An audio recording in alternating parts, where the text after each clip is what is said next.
the brake, just tap it. Alright, give it a little gas.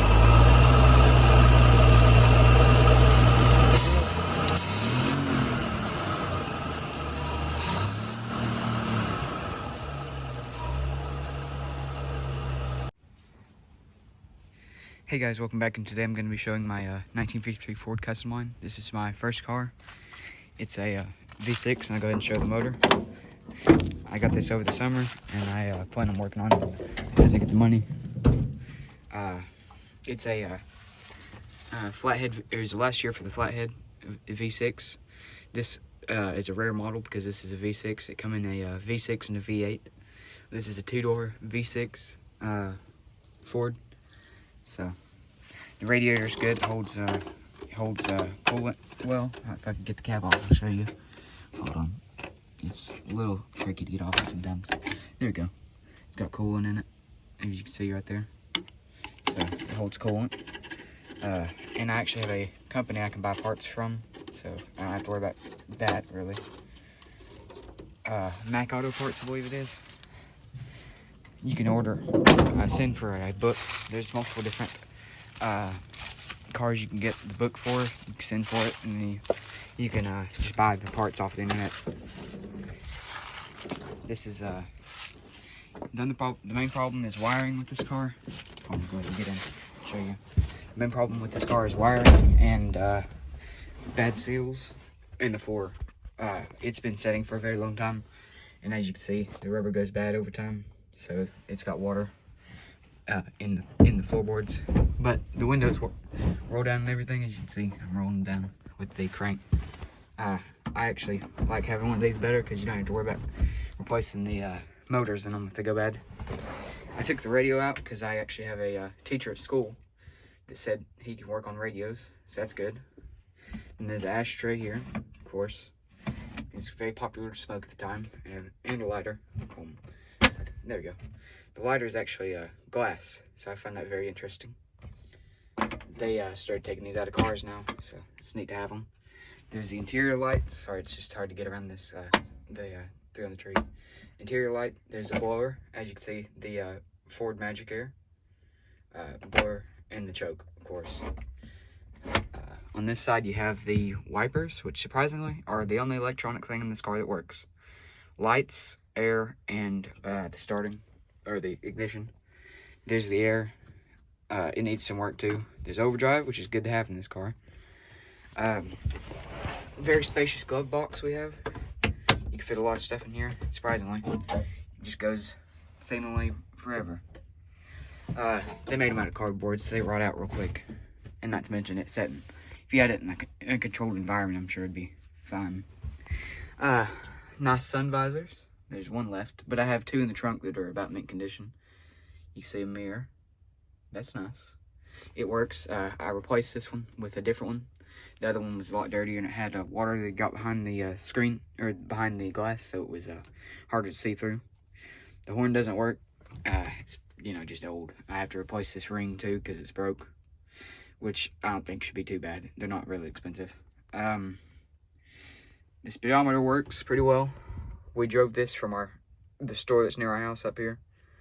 It's got a, let's see, 353,832 or 833 miles on it, which isn't too bad, I'd say. The clock doesn't work, especially when the car's off, but it's a it's a two-door, sorry, not four-door, but it's got a back seat. There was the version you could get, I already spoke of, the four-door, and it was more expensive, I do believe, because I had a V8. That's how you get in. The other side folds down just like this, and of course you have the back seat, and there's a trim in here, just extra trim I have, and a shirt for reasons, I guess. It just come with the car. I'm gonna get a new interior in it. I plan on replacing it just like it was. I want to try to get it as close to stock as it can be. The locks don't exactly work yet, but that's not a big problem. Chrome's pretty good, but as you can see, it's just, I guess they use this as a junk car when they had it. Didn't really take good care of it because they got a crash. They have apparently crashed into something here. But I have a replacement fender if all fails, because I can get someone to work on this and fix this or rebend this. Shouldn't be too big a deal. And I believe right here someone's pulled the chrome back out where they've gotten a crash. It needs new re-chroming, most of it, except for the interior. And this right here is pretty good. There's the trunk. Hold on, I'll go around. I have tarps covering the car to keep the rain out of it. Not that it leaks real bad, but still I don't want to have any chances of it getting rusty. Back here there's a spare tire. And actually here's the, it come from Alabama apparently. Here's the, that's where the gas goes. So, I'm going to through these tarps to show you. It's got little tiny tail fins. It's a 53, so that's when tail fins were becoming popular, you know. There's a spare tire. It's obviously dry rotted from setting for a long time. There's the breather. There's some mainline, Ford mainline, the seat covers, or the sides for the seat. And there's some extra headlight bezels. Some other similar things. There's a jack in here too, and if I push this up farther enough, there's a sticker, and it was the instructions for how to put the how to use the jack. But it's you know, sat, and it's very humid down here, so it just fell off. Then here it says overdrive, which is good to have. It's better on gas mileage, and it helps the engine a lot. It's a really nice car.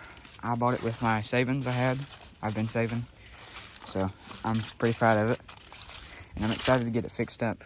I'm first going to start off with getting new brake pedals, a clutch pedal, and a new gas pedal, because I don't think I showed them very well, but the gas pedal is completely dislodged from the bottom of the thing. It's down here. There's a piece of rubber, you can see that.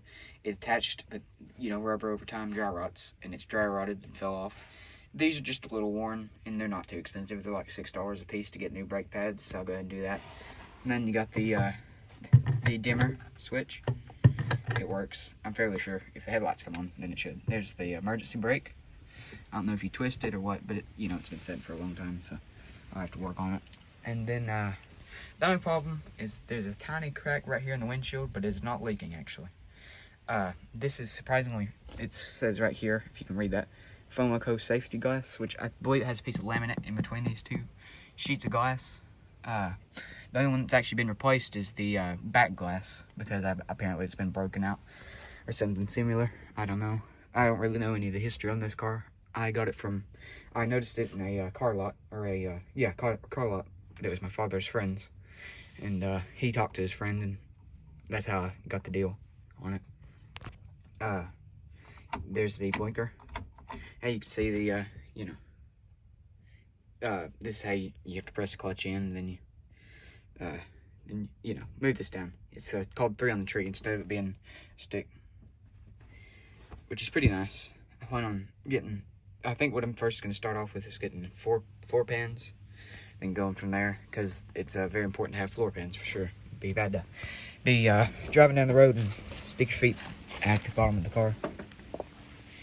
But overall, it's a pretty nice car. Well, very nice car in my opinion, but it'll be very good when it gets fixed up and everything.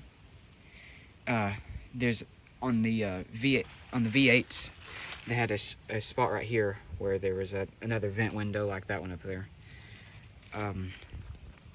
Yeah, but I think it's very neat it's very good for its age.